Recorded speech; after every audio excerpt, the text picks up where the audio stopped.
There is such beauty in this silence. You don't feel like speaking, you know. The moment you speak, it's over. But speaking has to happen. It's part of the path. Yeah. It's what exposes false knowledge. It's what allows surrender to continually surrender yourself to.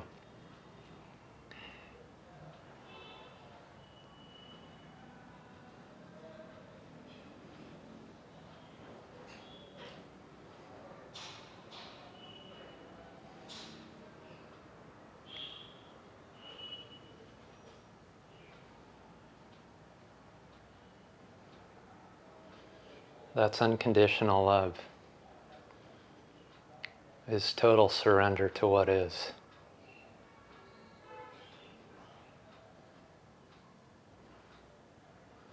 The absence of resistance.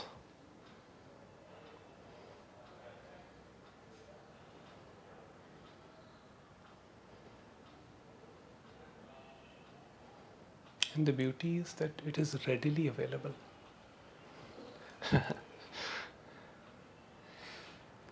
It is where everything starts. Yet we forget. Why we forget, I don't know. But we forget. And then eventually we have to come back to it because this is our refuge.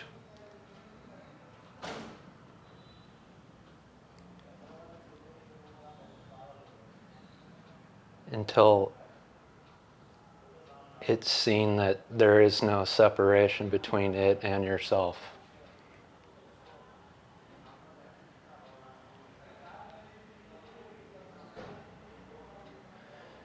It's just the one speaking.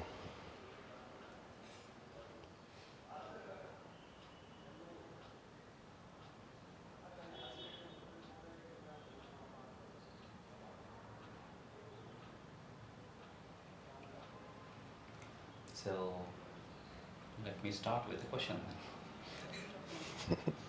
Sure. I have been biting my tongue for so long, right? Like these many days. Because all the questions were being asked by him. He wants to know everything about India and how does this work, how does that work, what does that mean, what does this mean, right? So during those conversations, one thing that really became pretty clear for me is his zeal to somehow bridge the gap between the East and the West, and then how the mind structures really worked. Do you happen to have any, you know, learnings or insights into maybe through Jiddu Krishnamurti or whoever it is, someone had already attempted this and then figured, okay, if the message is this way, probably that is more appealing to the West, but if the message is this way, it's probably appealing to the East, things like that. Yes, I think Jiddu Krishnamurti himself used to say that when you go to India, you will hear the Indian version. When you come to West, you will get the Western version. Then there is one version which is, I don't know what it's called, radical non-duality or something like that. That is also another version. So I'm not very particularly fond of this word non-duality as such. Like I don't say that I am a non-dualist. So for heaven's sake, don't call me a non-dualist. Yeah. The only thing I'm doing here is just sharing my insights, which I think have matched with what these teachers have said, like Jiddu Krishnamurti or Ramana Maharishi or Ramesh Palsekar or any other teacher for that matter. And but there is one thing which is clear in this, that maybe there are different paths we are taking, but the destination is same. Whether you approach it through jnana, or you approach it through karma, or you approach it through bhakti, the devotion, they're all the same. Now, my ancestors were from the path of devotion. So my great-great-grandfather was a spiritual teacher. My great-grandfather was a spiritual teacher also. They were Sikhs, and they were all in the path of devotion. And through that,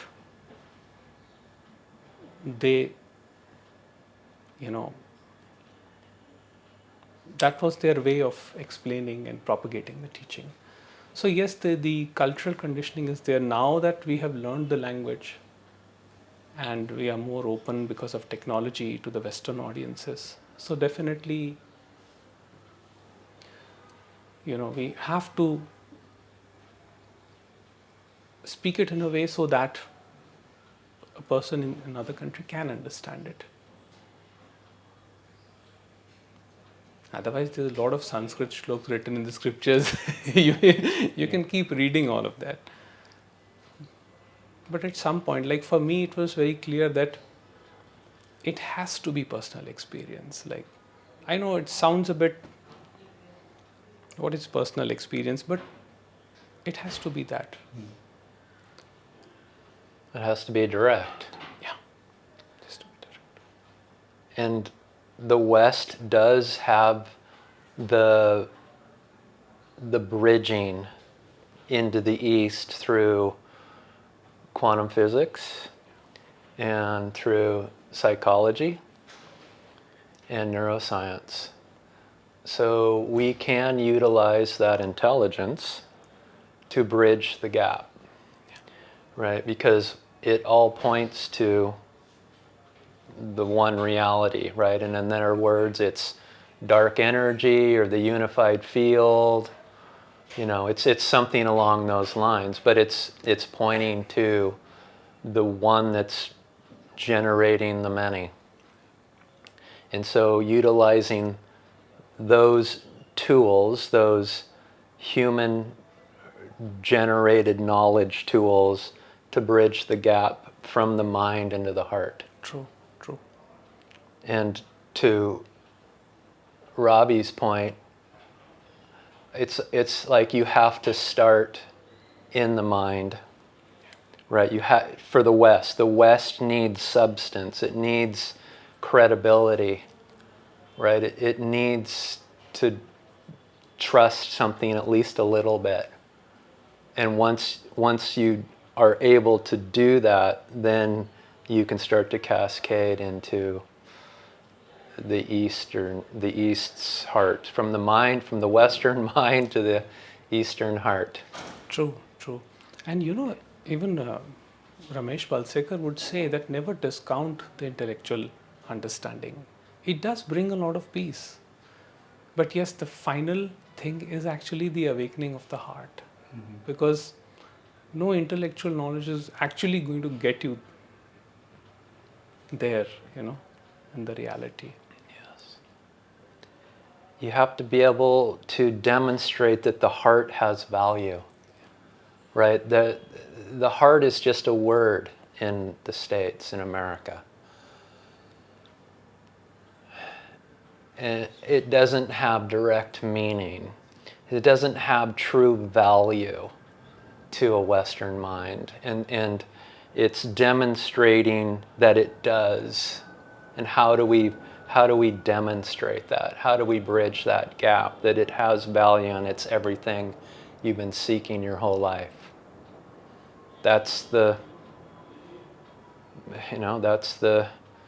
schooling. That's what we're trying to come up with a platform to bridge that gap. Oh, it's wonderful. And what I see, like from my experience, what I see in the Western audience, there is a resistance to leave the intellectual capacity. When I say just relax, just be. So they say, how do I relax? I say, there is no way to relax. Relax means to be. Nobody does relax. Yeah, nobody does. Nobody's ever alone. Nobody never relaxes. Right. And the problem with the Eastern audiences, actually it's way bigger than the Western audience. The problem is that they have heard all these Mahavakyas. I am that thou art, Aham Brahmasmi. But yeah, but they haven't gone through the path of self-contemplation or but they've heard it. Yes. So then they begin to justify it. They say, why are you sad? Aham Brahmasmi, I am Brahman. Why are you sad? But sadness is an arising. They feel the need to defend it. So I say that even if that route, if we are going through that route of intellectual knowledge first, either through jnana or through bhakti or through karma, that is perfect. It is the path that is destined for an individual, designed for an individual. But to jump to a conclusion is just the ego mind's way of, trying to affirm what it already wants to believe. Interesting. Right. How do you dissolve into that? What is it that dissolves into the heart? And this is what we've been discussing, right? This sense of individualism. It's the sense. The West has a very, very strong sense of individualism, where I think it's so strong that for those of you who grew up in the East, you don't realize how strong that is. It's everything. And so letting that go is a big deal, because we just mistake this mind and body as our self, and that means that this has to die. The body has to die somehow at first, right? And that's when you first come into this message, that's the first conclusion. It's like, are you asking me to take my life? Because what does this mean? That I have to let go of my individualism? What does that even mean? And so it's helping those who are interested to understand what that means. Yeah. It's true. not your body that you let go of, it's your mind. Yeah. I think it's got more to do with the fear that if my body is gone, then I will be pushed around, that I will be taken advantage of. Yes. There is a fear. And I don't know, I have seen even in the place from where I come, there is strong individualism. Right. Like, I come from the I see. Punjabi family. Now, again, when it comes to India, I see difference between North and South in that context. Like, when I went to Chennai and these places, I saw that there is more readiness to accept this idea, at least think about it. But in North, it is slightly different. In North, we are still at that stage where we think that body is all there is. Body has to be perfected. Body has to be... Now, I tell people that it is not that I'm telling you not to work out or not to... Of course, you have to keep the vehicle intact. Yeah. Otherwise, how are you going to sit in meditation? How are you going to contemplate? You can't do any of that It's your stuff. temple. Yeah, it's your temple. But at the same time, it is not done with the objective of making it more to achieve something. It is just this understanding that yes, this is a vehicle, and the mind is also a part of that. But what you are is completely different. Just with that understanding, the whole thing changes. So it's my conditioning to exercise, because I come from that family. From my father's side, my grandfather, they used to exercise a lot. So we did all of that. So as a ritual, I also do that. And even my children do that. Yeah. But But you're not trying to get anything out of it anymore. Yes. There is no emphasis, there is no future-oriented thinking that I have to protect myself from something, from some outcome, from some disease, from some, Of course, we exercise with this thing, with this idea to keep ourselves healthy. But it does not come from that place where there is fear. It comes from that place where I can serve my family, I can serve others. Otherwise, if the body is not working, if the mind is not calm enough, nothing can ever be said, there will be no help actually. So that is important. And most of the people mistake this when they are told you're not the mind and the body. This is where the panic, Oh, yes. Oof, mind and body is saying, I am the mind, I am the body. I mean, I've heard people saying that, I am the mind, I am the body. And I get your point when you say that it is there in the West, like it is embedded deep. The whole idea of competition. And I heard somebody, I can't recall who, but he said all the great things, the great teachings have been a cooperative effort. It has never, it has been a cooperative and a collaborative effort. It has never been a competitive effort as such. If you see all the big things, the infrastructure, the railways, what they had achieved in the past, electricity, there was no one genius who did all of that. There were people who worked and they kept themselves fit. The farmers in the field who laid out those tracks, they kept themselves fit. I mean, I see those old Hollywood classics, it's so beautiful. Yeah. It's so beautiful. And there was no confusion about the roles that different people played in that time. But now it's very different. But again, that's the nature of life. I mean, it changes happen. And yes, Yeah. we are trying to form this bridge, and we can just give our ideas. Yeah. That's it. That's where it ends. I mean, but again, it's only the source which decides. The awareness decides, Yes. relatively speaking. Yeah.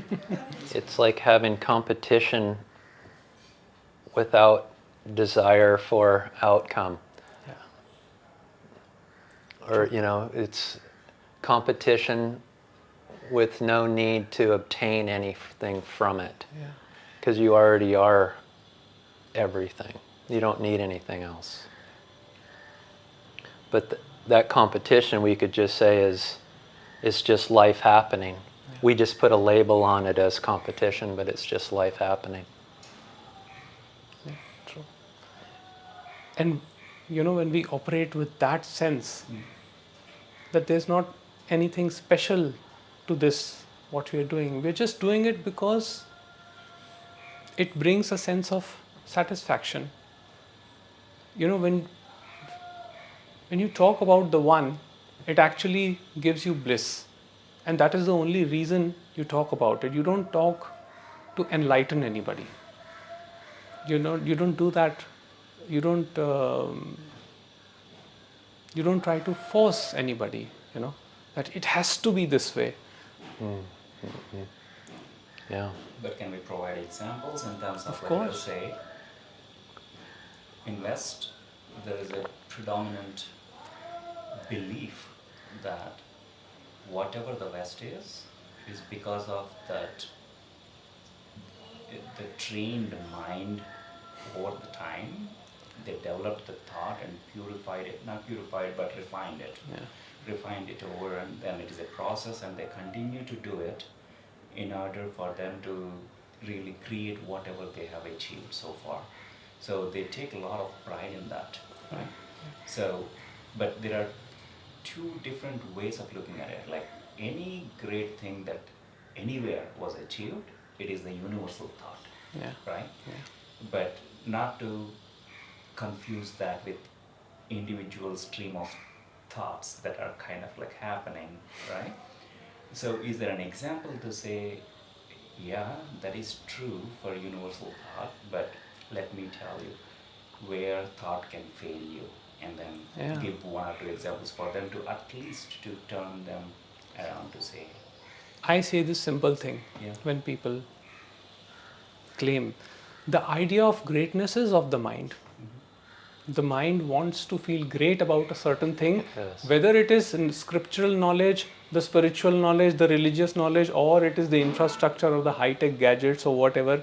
The idea of greatness and not greatness, whatever you call it, is of the mind. yeah, Now I tell people, but are you at peace? You don't have to answer this question. Don't never answer this question. just see, watch, just observe what is happening when you ask, are you at peace? If you're not at peace, there is no point to any greatness. You can keep reading the Vedas, the Upanishads, the Gita. You can keep, I have seen people, who can just recite all the shlokas of Bhagavad Gita, yet they are so restless with it. It's pointless. Any great achievement is pointless if you don't have peace of mind. So what is your fundamental value? That is the big question. What is it that you are really after? Now, in some people's case, it is their destiny to keep repeating a pattern. Seems to be a lot of people's destiny. I see. Yeah. True, very true. I mean, I meet them every day. And the pattern repeats, the pain repeats, the suffering repeats. It's a never-ending cycle. But at some point, it begins to dissolve. Either the mind stops paying attention, mind stops being vigilant, or the body starts giving up. It happens.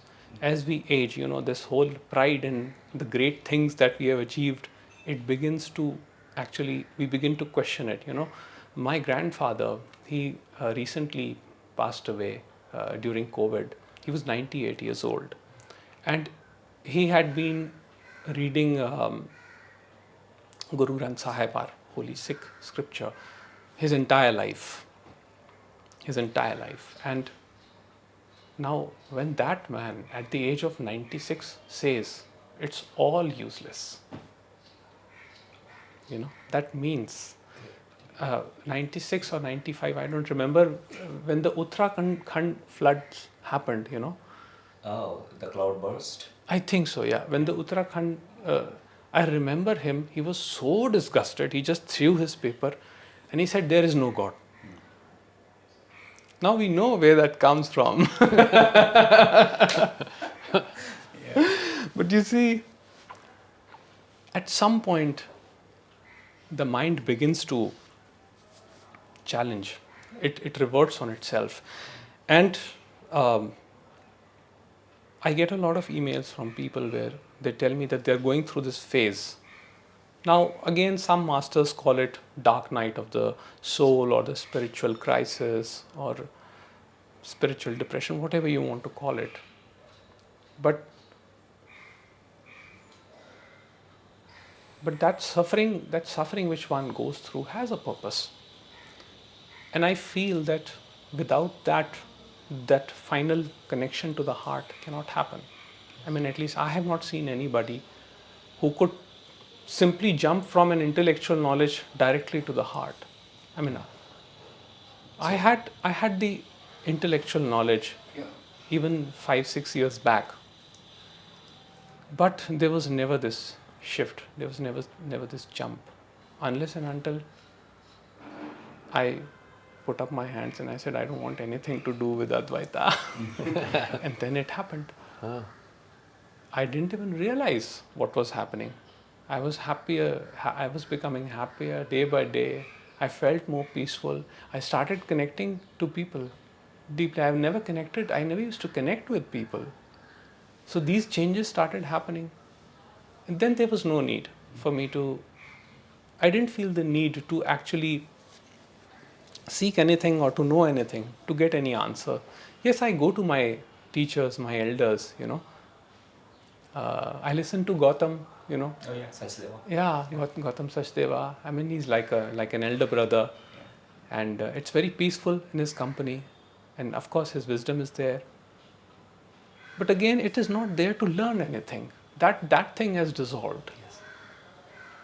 That's the counterintuitive piece of it. Yes. This isn't something new you're adding to yourself. This is a letting go. Yeah. Right? And to your grandfather's, none of the scriptures matter, right? That's a profound statement. That is understanding what everything is that needs to be let go, right? We don't, at first you're like, I don't even know what that means. What do I let go? And then you start to realize, whoa, there's a lot to let go. And then you get down really, really, really intimate. And you're like, whoa, I've got to let everything go. I've got to let Ramana Maharshi go, and Yes. the scriptures go, and God go. Everything has to go. Everything. Before you realize, before you come back to it, so to speak. But you don't come back to it here, it remains here. Right? Everything, it's the paradox of letting go. As you let go of it intellectually, it becomes you. So everything you let go of actually becomes yourself. Yeah. It becomes extremely intimate. Yeah. Right? And once you get a taste of that, right? You get a taste of that letting go, and then all of a sudden, whatever you let go of is right here. That can generate a cycle, you could say, of understanding what letting go is, and letting go is, and letting go is. As this letting go happens, you find yourself peaceful. Yes. And the questions begin to dissolve. Yes. So people actually when they come with questions, I tell them I'm not here to answer questions. I'm here to ask you, where are the questions coming from? Because otherwise, it's the nature of mind. Mind doesn't want freedom. Mind wants entanglement. Mind wants debate. Mind wants to argue. That is how it perpetuates itself.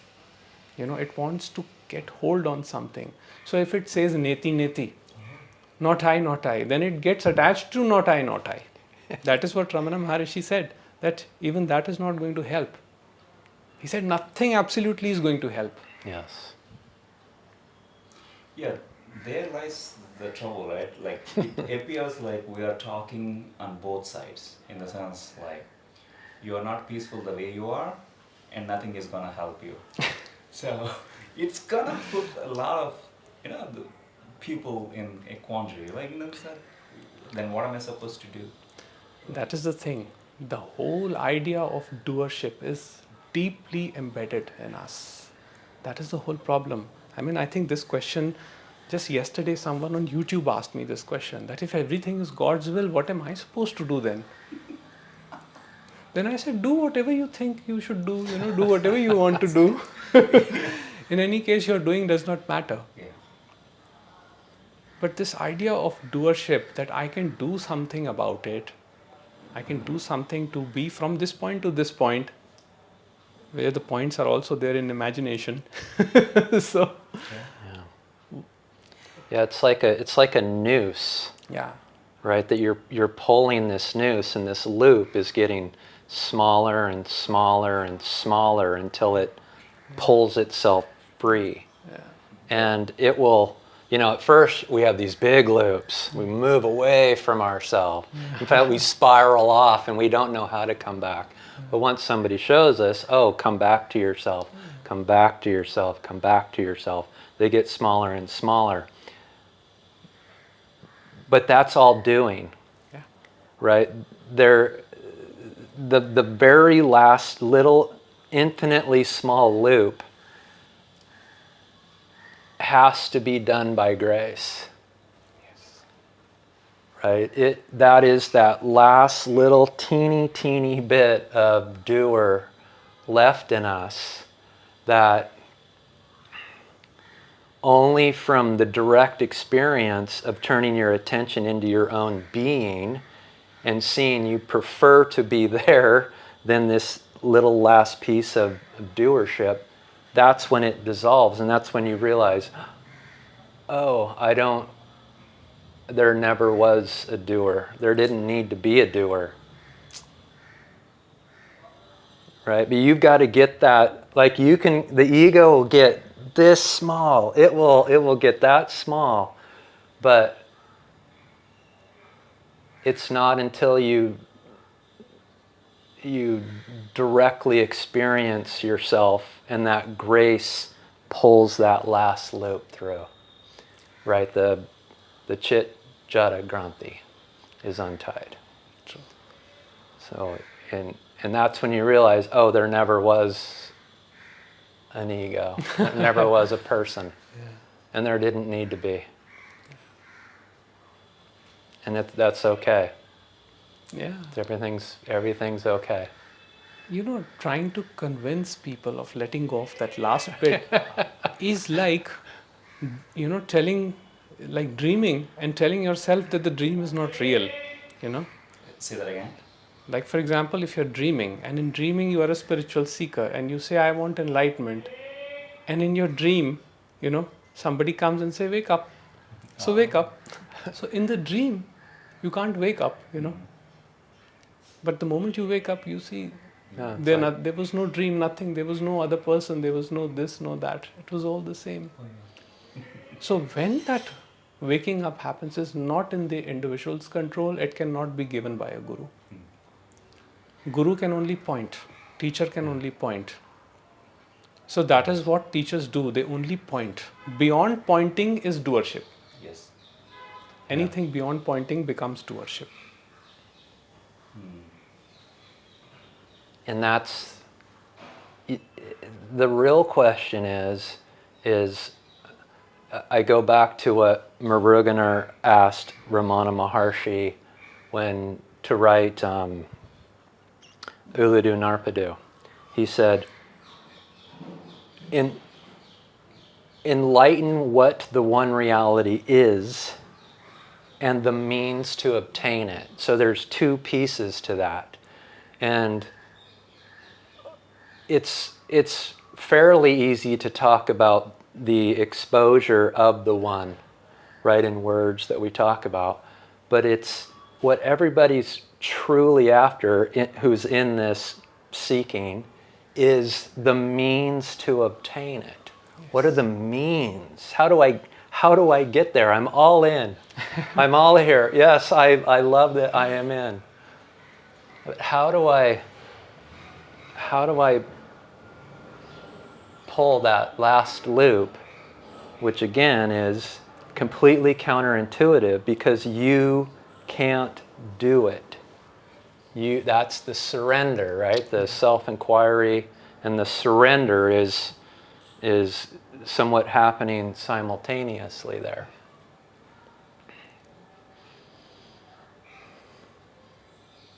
I think path of self-inquiry and surrender are not two actually. They seem like separate two things, but eventually even self-inquiry leads to surrender.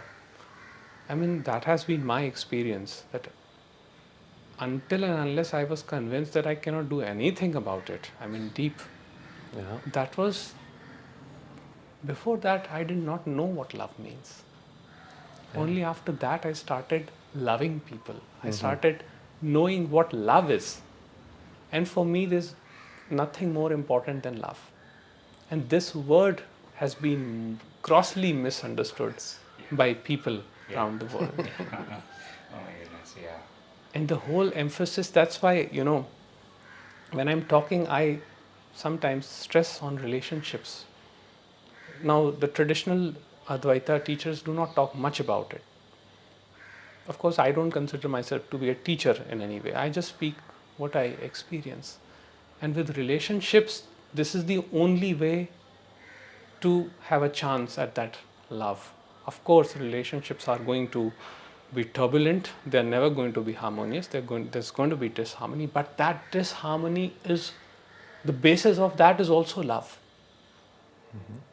And that is the only gateway to surrender. Otherwise, surrender does not happen. Otherwise, people are stuck in their loops. It's learning how to fall in love with love. Yes. And once you fall in love with love, it's all over.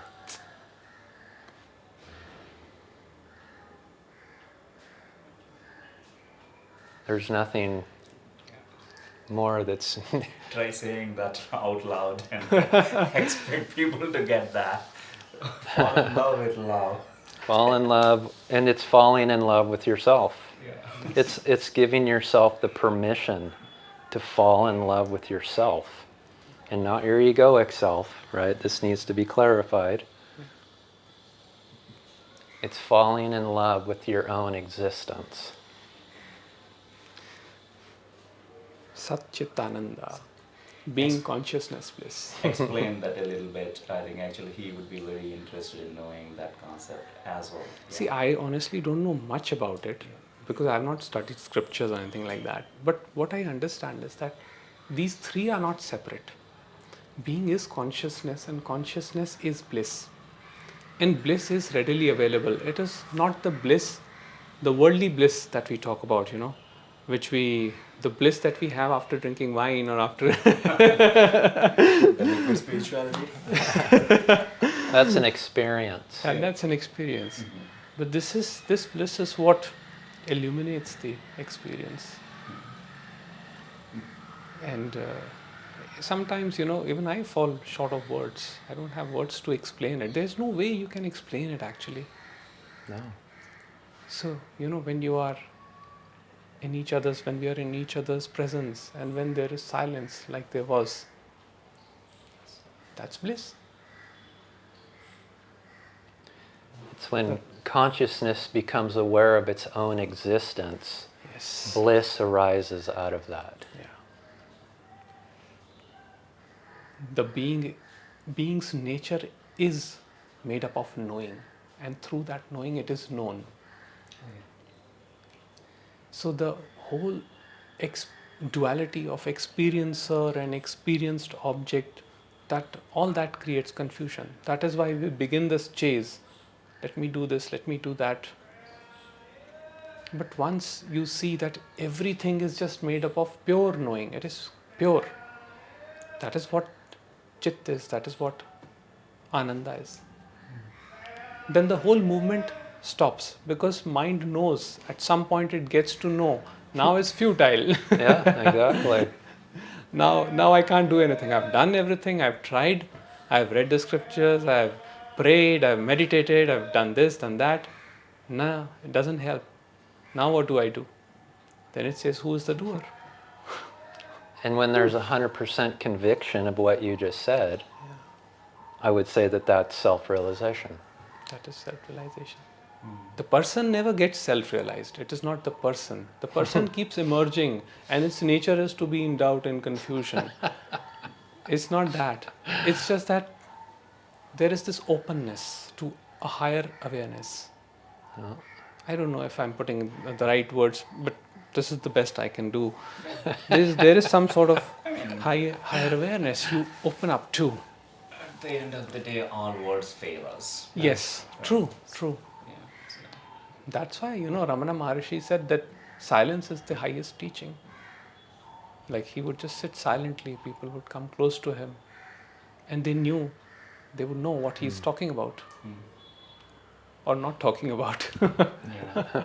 And I think this His is eyes. when we put everyone in jittery, in jitters, right? Saying, then how does the world sustain? How do I survive?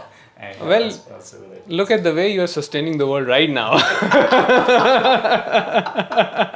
I can hold it for a little bit longer. I mean, Atlas. we're definitely not doing a very good job. I mean, Yeah, right. We can do better. Yeah. I think the doership makes it more worse. I mean, we have polluted the environment. We still have wars. I mean, after all this spiritual teaching literature from all religions, from all over the world, we still have wars to this date. People are killing innocent children and women and old people. What does it show? That we are immersed in doership. We still feel that. Actually, we degraded it because Yes. at least at a certain point of time in our conscience, we at least started with the dharma of never harming a person who is unarmed or who sought refuge, right? Or surrendered their arms. Yeah. Never harm anyone who is not armed. Yeah. But now it is not that. The nature of the No. war is it doesn't matter who it is, just decimate, Yes. obliterate, Now we are. annihilation. Yes, now we are putting up a facade where we're saying we want peace, we want harmony, but we are not willing to take a deep look within what is going on. We are not willing to confront that monster. Until that happens, the dysfunction within will manifest as a dysfunction in the external world. This is what Jiddu Krishnamurti said, that what you see out there is not separate from what is happening within you. It is just a larger manifestation of that. You know, you have a spark within there, you see the fire, but the spark and the fire are one. Yeah.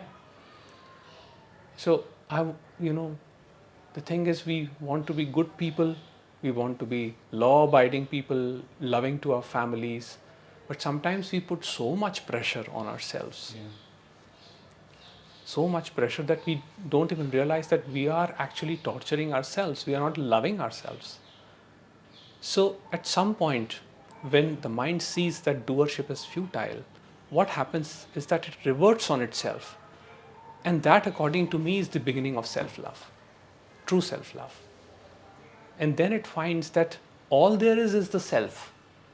And the self by nature is love. So there is nothing to be done to attain it. It is just here. It is here and it is now. It is there when you are asleep. It is there when you're dreaming. It is there when you're waking. All your ability to experience comes from it. So it is beautiful. But then yes, we get pulled away. The conditioning operates. And yes, of course, that also happens because of the cosmic law.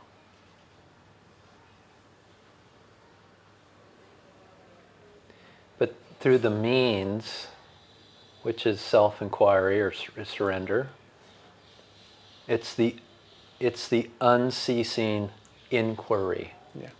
Right? It's kind of like a training yourself to constantly remind yourself of the love of yourself. And that takes a while. I had sticky notes on my mirror. I have notes that go off every hour on my phone.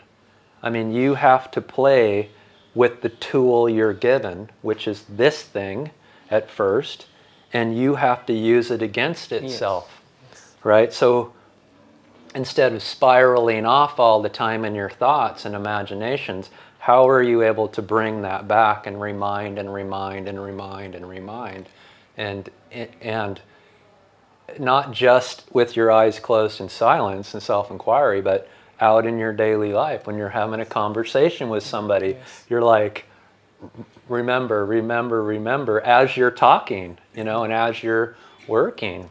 That's right? a good point. Yeah.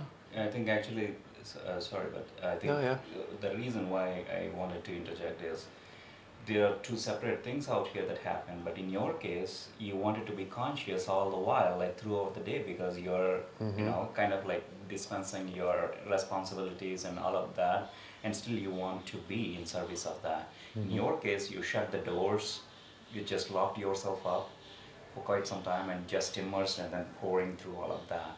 Yeah. So, yeah. Yeah, you see, it's the same thing actually. The same thing was happening. We both were creating the subject-object split, right? And that is very natural part of this process, The inquiry is a very natural part of the process. The thing is that every now and then, the mind comes up, the ego mind comes up, the vigilance comes up. Oh, that I must be attentive, to the self. That is where this problem happens, that when you start objectifying that which cannot be, which is the pure subject. So you actually, it so happens, but Ramana was very clear on this. He said that will happen. It's okay. Sometimes I will happen, I reverting on itself as I. So he would say that even if you say that I, if you use that word I, right, it is still a thought. It is thought on itself. There is a separate I trying to contemplate on the eternal I, right? So there is still a separation. But then he said that eventually that bridge closes, it begins to close. So first there is all this intellectual reflection that goes on, in daily living. So in this, there was not much emphasis on meditation as such. The flow itself, the flow of life itself was considered to be a meditation. So when we're dealing with people, when we're talking to people, all this process of inquiry happens. Why did they say this to me? Why did they say that to me? Okay, where is this me? Who is feeling hurt? Where is the hurt coming from? Is it coming from outside or is it within me? So this whole process happens over and over again. But slowly you understand that the entity which is claiming ownership of the sensations, of the feeling, is actually also an arising. And it is not constant. Like it comes up, then it again subsides. It comes up. So I think that is why in Buddhism they say, it is the gap between the two thoughts. It's very minute, So there's a, how do I say this? Some sage said that, in the clouds, when it's covered with the gray clouds, there are small openings of blue. So, but actually, it's not that those are small openings. It's all blue sky out there. And it's all love. I mean, eventually you realize it's all love. It does not mean that, one gets immersed in love and never feels any emotion. It's not like that. The person keeps coming up. That is by design, that is by nature. And all those experiences, all those emotions, pain, everything happens the same. It's just that there is a deep understanding. Now, I'm trying to give a conceptual explanation. It's not going to help much. But the best way I try to conceptualize is that, just to explain my point, that earlier, before any of the seeking started, when I was living my usual life, the contents were the main thing. And there was this very faint awareness in the background, but the content was the main. So partying, drinking, shopping, or doing whatever I wanted to do to make myself happy. That was my main, that the content was the main thing for me. Then slowly it shifted. The awareness came in the foreground and the content moved backwards. Again, the same things would happen. I still would go to a party. I still would go for shopping or, try to indulge in other things. But there was this constant awareness now that this is happening, right? So that awareness brought me back. Over and over, it kept bringing me back to itself. So the habits or anything of those nature did not sustain for longer period. So even if, let's say, somebody hurt me, right, I would feel hurt in the moment, but it did not sustain for long. Like eventually there was no resentment towards anybody, there was no hatred towards anybody. The strong feelings didn't have the strength to go beyond that awareness. So that awareness was in the forefront. Those are actually pointers, right? Because anything that creates resistance within yourself is a gift to remind yourself. Yes. Right? And that's the elimination of your vasanas. Yes. Right? Anytime you can. It keeps bringing you back to the awareness. Back to the awareness. Yeah, I think you beautifully explained that with the situation with the neighbor and your son. Yeah. Yeah, probably he is not aware of what I'm talking about. Yeah. I mean, it has happened with a lot of stuff. It has happened with my wife also, The ground. Anisha, yeah. The ground root, like the ball. What are you talking about? People playing cricket or no? Sorry. Go ahead. Anisha? No. No, with my son, that was I think the guard which was abusive towards he just, he said something and the child was actually quite shaken up. And so I held his collar actually. And the moment I held his collar, I looked into his eyes and I just saw his pain. And that moment it dropped. It dropped. Instantaneously. Now, I didn't want to say also anything to him any further. Yeah.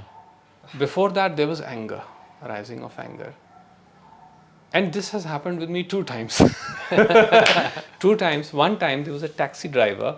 Now, in Delhi, you do come across such odd situations. I'm sure you do. There are extra pointers here if you want. Just go stand out on the street. So there was, we were standing in this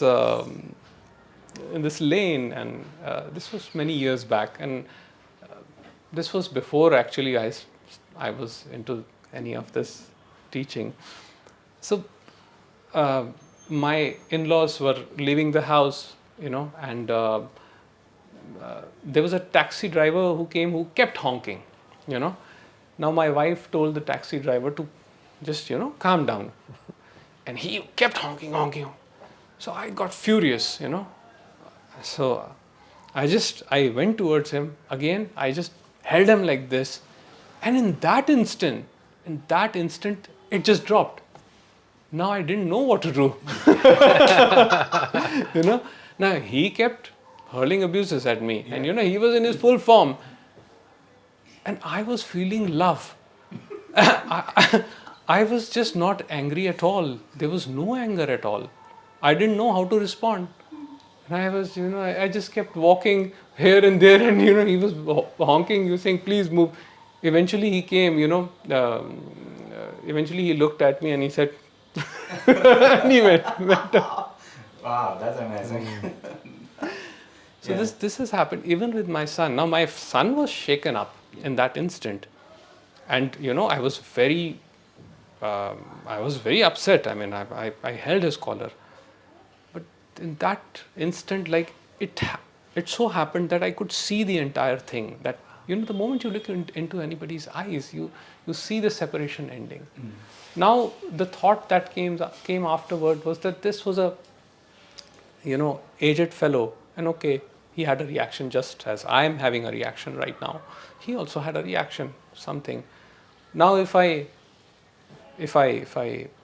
can definitely call the cops. But then, this is India. He would lose his job. And I don't know, maybe he's the sole earning member, and it can be ugly. Yeah. So, of course, I gave him a warning, and then I left him. But yes, it so happened. It did happen. So the human part, it does not change as such.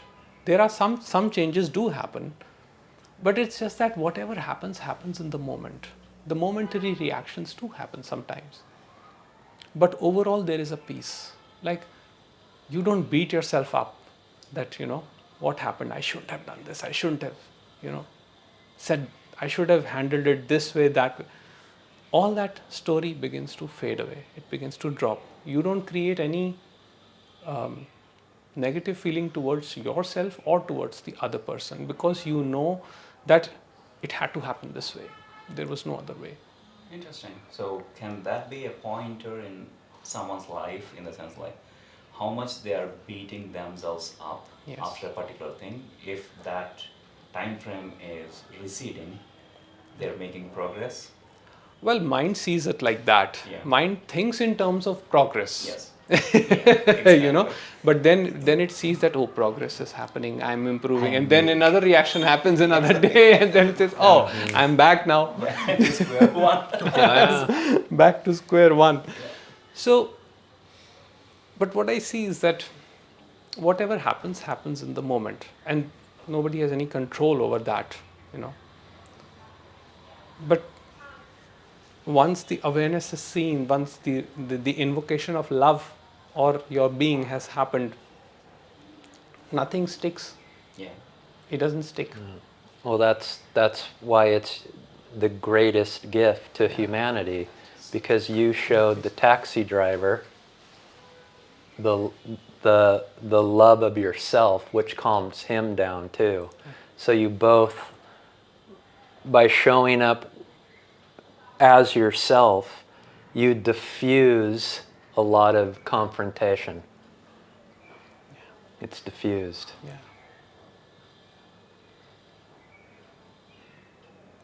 It is the recognition that the anger, the provocation also comes from that love. It is not separate from that love. Yeah. Yes, absolutely. It's the compassion for the taxi driver. It's the compassion for those that drive us into war, right? Yeah. And once you know yourself, you understand all other selves. Well, you know all other selves, and you understand why it is that they're doing what they're doing, because they have forgotten the love of their self, right? And when you come home to yourself, you lose the ability to hate and harm. True. It's just not in. It's not there anymore. There's no desire to get ahead or conquer, so to speak, in any way. And it doesn't mean that life stops, right? Life keeps going. You might be, quote unquote, getting ahead still, right? In your job or, in society and somehow. And that's what's happening, but you're not, you don't expect anything out of it anymore. It's just playing out as just life itself. Yeah, you put it beautifully. It's just playing out. I mean, there's full engagement, but there's no involvement. The ego involvement is not there. Yeah. And I think that's what creativity is all about. All the creative expressions, the genuineness that comes out of it is beautiful.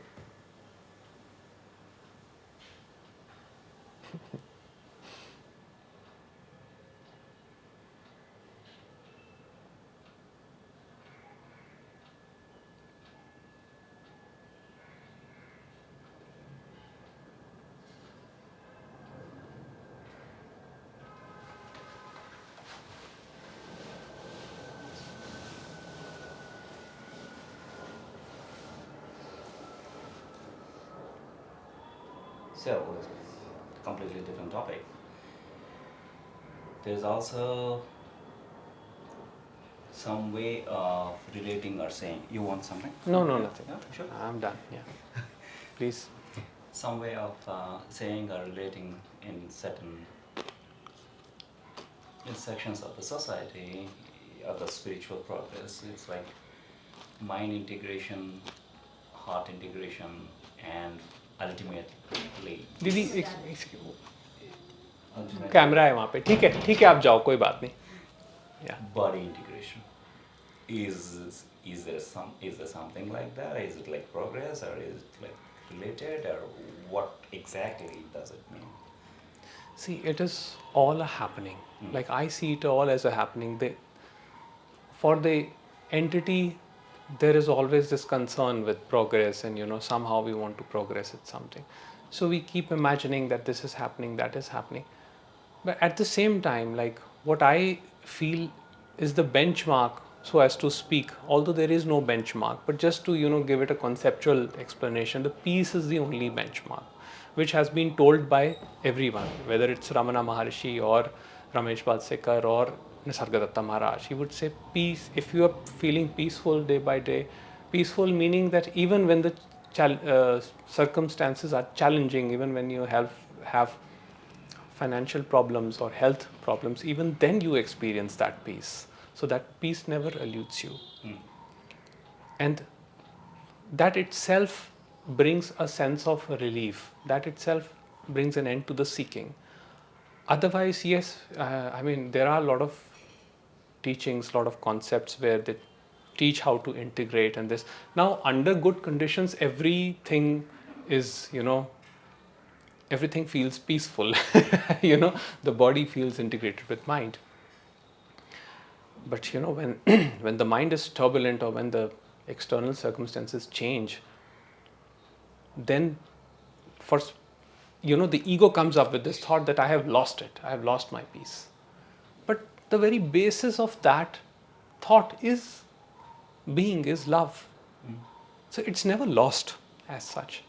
So this path, this teaching is not about improving the person in any way. It is simply this inquiry into what is this? What is the source of it all? So everything is arising, but where is it arising from?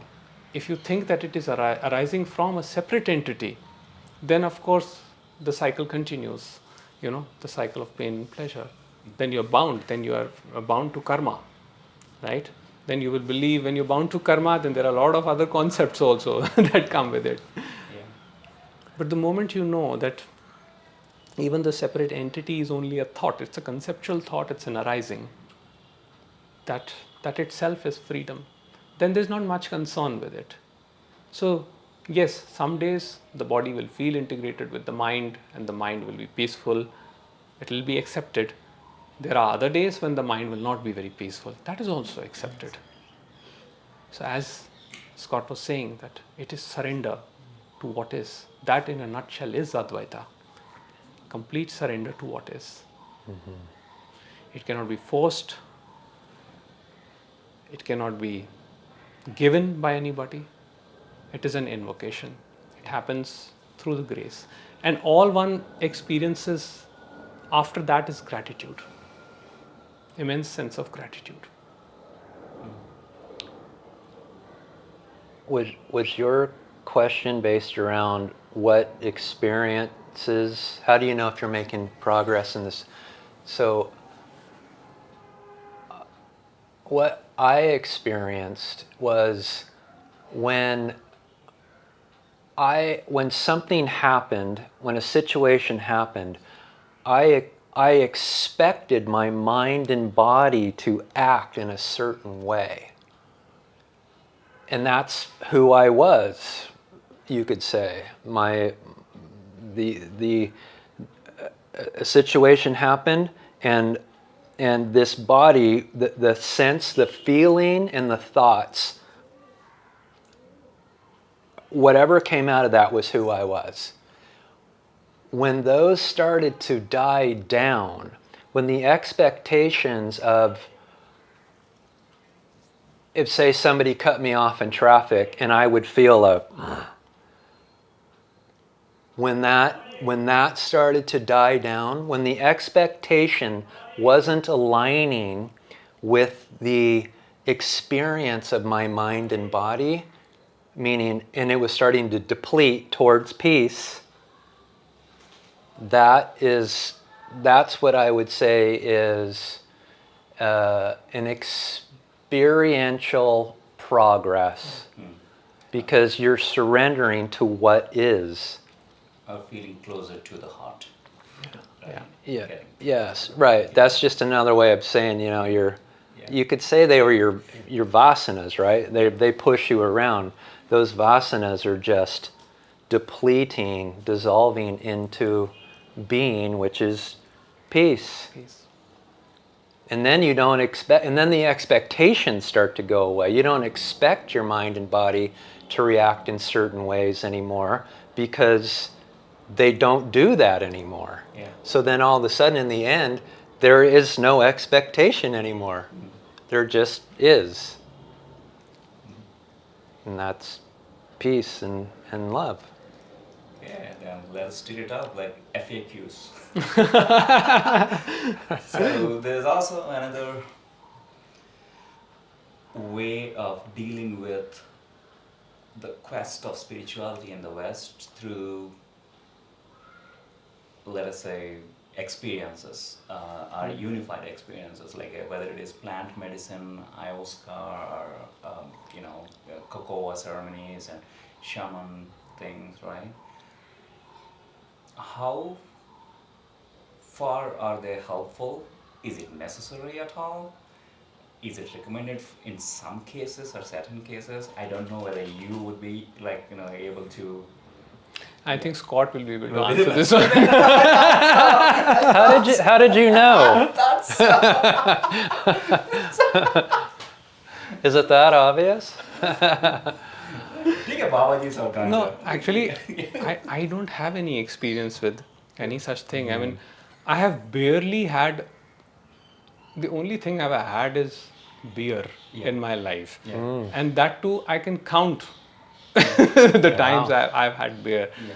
Because I don't know, it just didn't agree with me to change anything. Like for me, this experience, whatever it is, whichever way it is, I never want to change or alter it. Sometimes it can be extremely excruciatingly painful, but I don't change it. But that's my personal thing. Yeah. Now, I don't see it as right or wrong.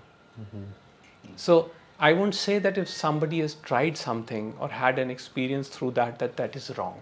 That's not my view. But would it help? Would it help? Maybe No. it could be. If it also, from what I feel is that it also depends on the person's psychological maturity.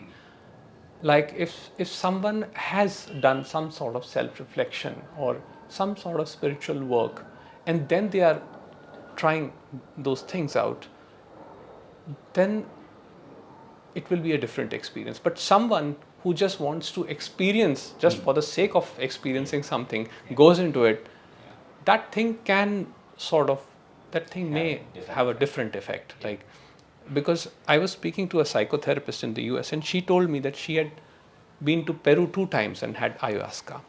But even after that, she said it just didn't change anything for me. I had all the visions, the Mother Goddess came, everything, I was shown everything, but still I'm back, and still my problems are the same. Yeah. But yes, there are other people also who say that they have had a profound insight, shift also. Yeah. But it's just another experience. It's an Yes. epic, it's a profound experience. I did take a heroic dose, you'd call it, of LSD, and I had somebody hold space for me. And it was beyond the imagination, right? It's the most epic experience you can have, but it's still an experience. Yeah. You know, this goes back to, Ram Dass brought this to light, right? He said it's wonderful, except there's one problem. You come down, right? And it's and it's that coming down where the wonderful thing about LSD or psilocybin or any of those types of drugs is that it does last for a long time, months, 6 months, 12 months, where you are in line. But what happens, because you don't understand, if you're not in this message, if you don't understand, the ego will start to come back into place slowly, slowly, slowly, and then you end up back where you started from.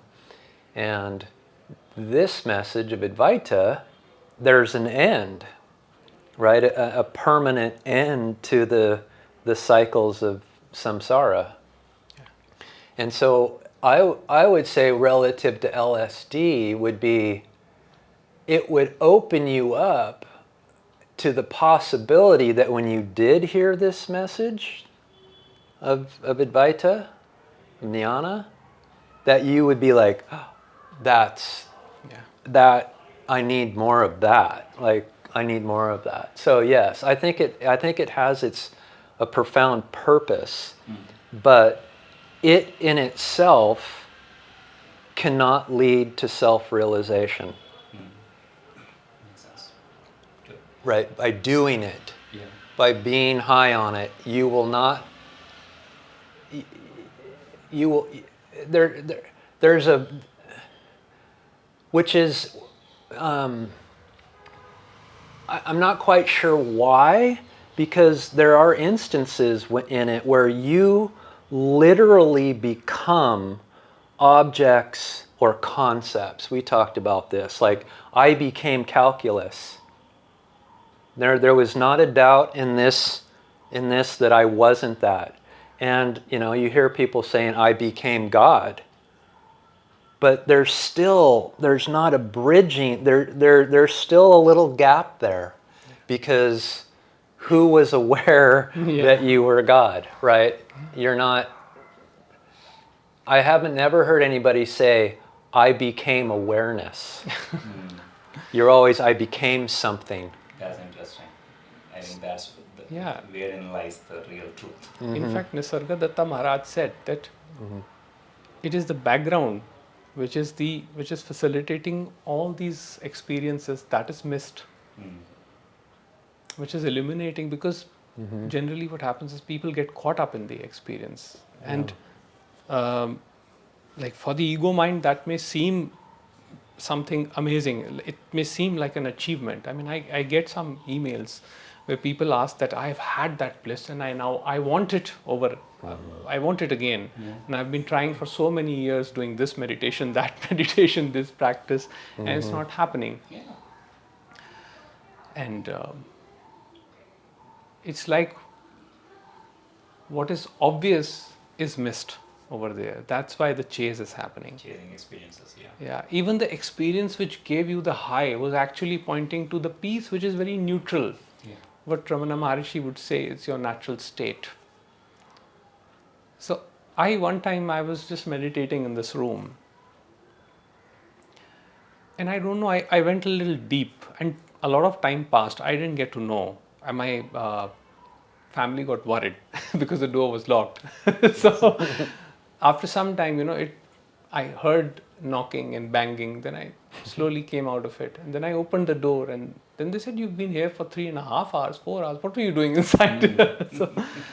And that felt very good. That felt like a lot of bliss. But after that, I was quite miserable because I kept trying to get back into that. So I was like, now I want to experience this, that once I'm completely into that, then I will be peaceful for eternity. But that's not what this is all about. So, but there's a bridging there that when you turn your attention into the source in which I arises out of, and that attention merges in being, right? So I arises out of being.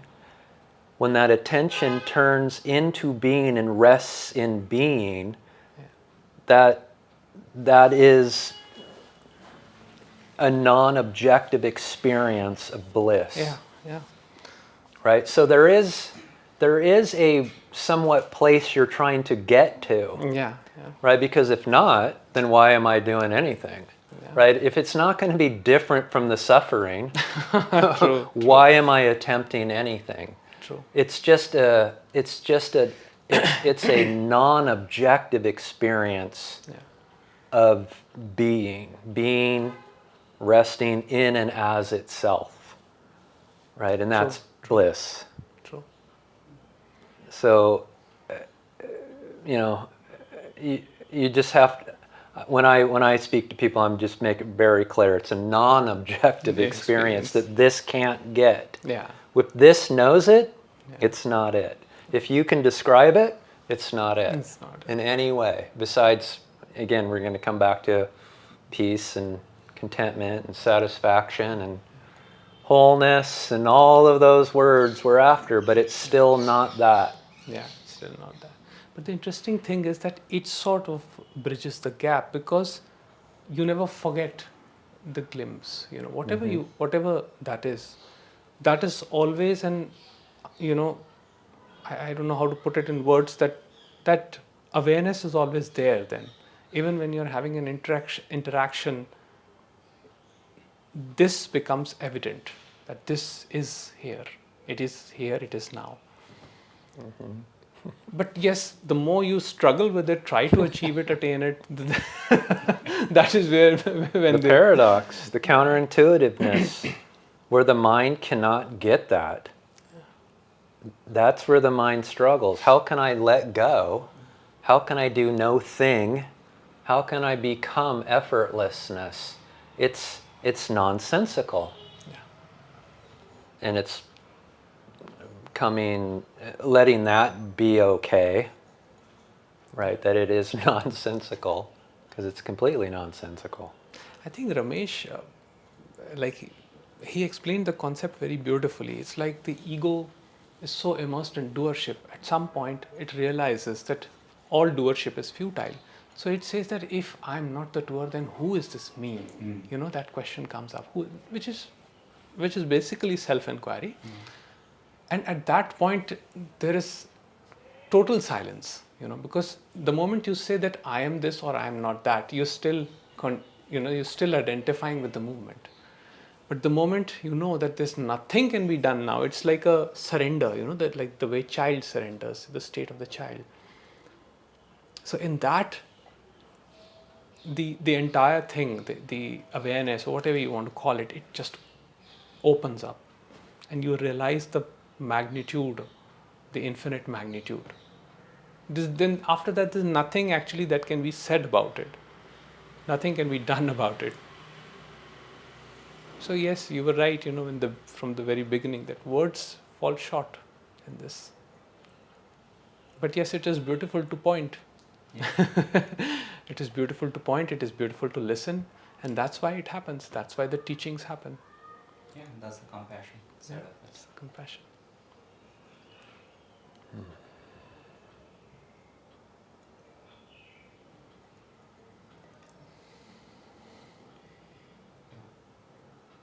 I don't know how much liberty we can take of you, time-wise. I mean, I've kept myself free for you, so no, it's not a problem with me. Okay, awesome. That's why I said it's always beautiful to talk about one. We can spend the entire day talking about it, but I mean, of course, I know you guys Okay. have plans. So it's fine. I have to travel all the way to India to have this conversation. No, it's really wonderful to see you. It's really wonderful to see you. See you both, in fact. I have. Ravi has been. I've seen him in the talks as well, and it's good. That's awesome. Yeah, it's beautiful.